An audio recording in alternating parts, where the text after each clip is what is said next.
Google, turn on studio light. Got it. Turning the studio light on. What's up guys? Welcome back for another video, and today we'll be having another parcel to be unboxed na galing kay Toy Madness PH. Yan, another legit seller guys from Santa Rosa, Laguna.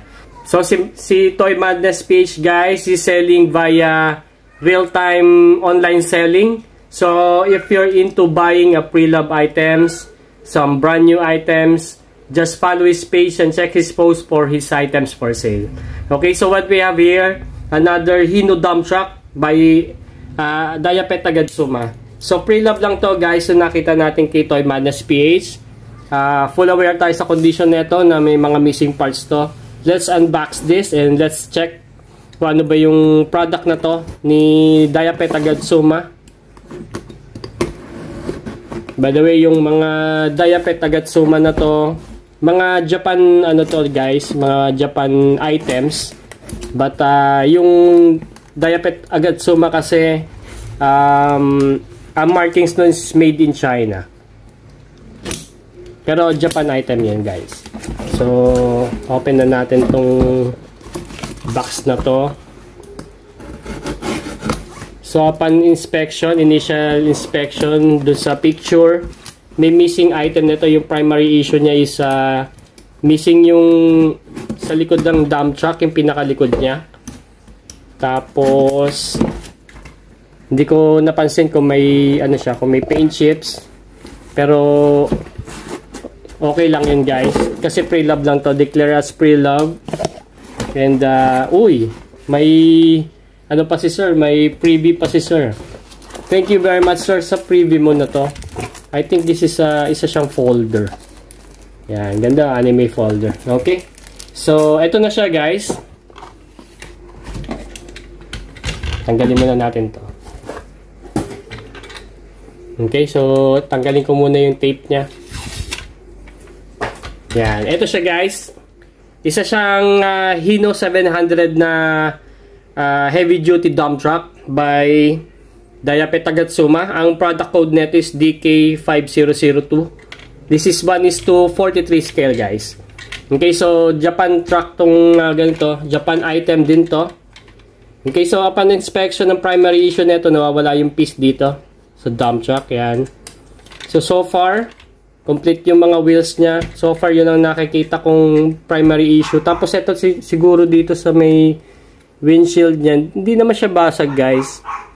Yan, parang some bumps lang siguro, pero okay lang yan. This is a pre-love items lang guys na.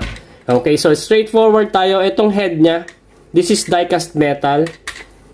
Ito yung emblem ng Hino niya. Dapat may nakalagay dito yan na details na 700 eh.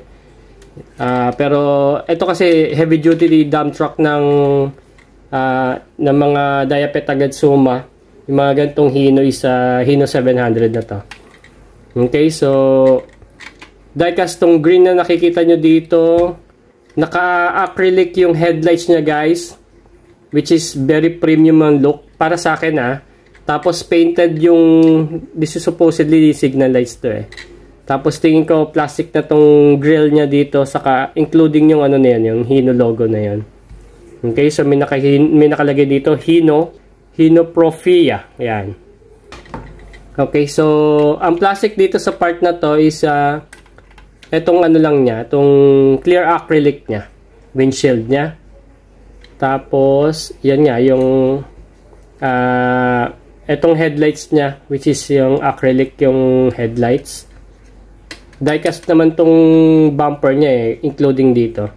Yung windows niya is butas. Kasi ang may purpose, bakit butas yan, ba't walang salamin yan? Kasi can open door to. Yan, ganyan yung mga Diapet Agatsuma.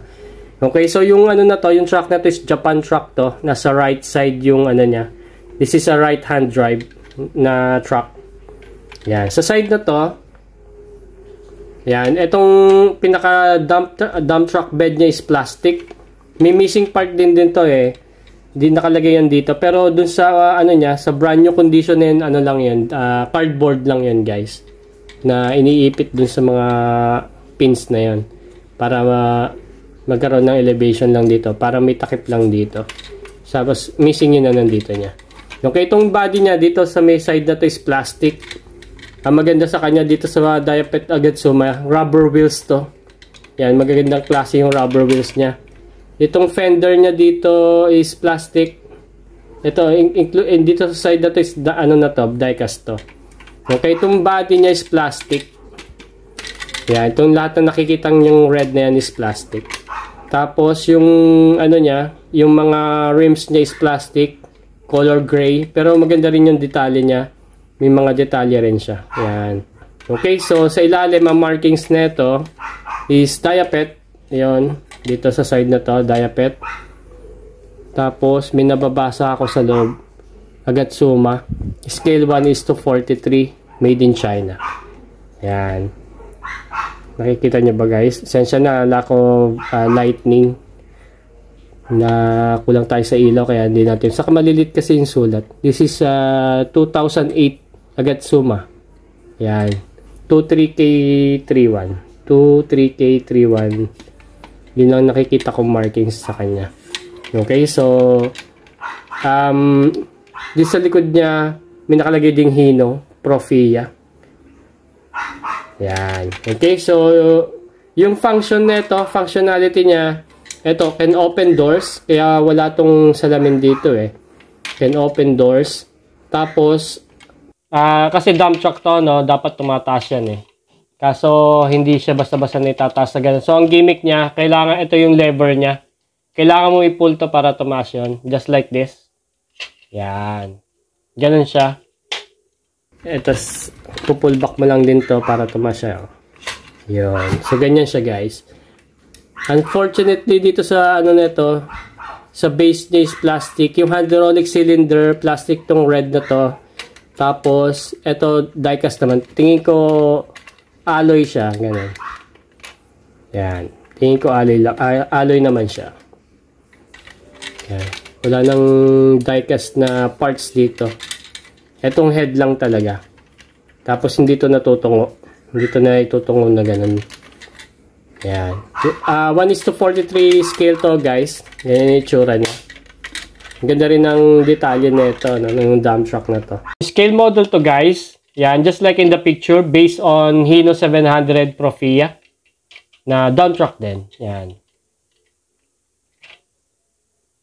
Okay, so let's check the weight. Medyo may kabigatan sa may part ng ulo.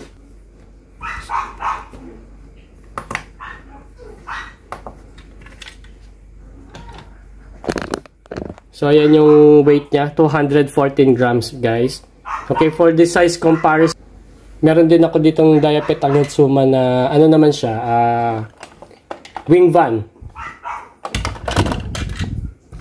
1:43 rin yung scale nito. Itong Fuso na to. Fuso naman siya. Ito, Hino. So, ito medium duty truck tong ganito ng Fuso. While itong Hino Profia is heavy duty truck. Yan, ganyan yung pagkakaiba nila. Tapos, andito rin yung isa. I-compare na rin natin yung isa kong product dito na Isuzu EXR. 1:50 ang scale neto guys. Exclusive dealership product ng Isuzu. Walang nakalagay na markings dito kung sino yung maker. Yan. Okay, so pareha silang heavy duty truck. Pagkakaiba lang niya yung scaling niya. This is 1:43 yung green, while ito 1:50. So yun yung size comparison nila. Yan.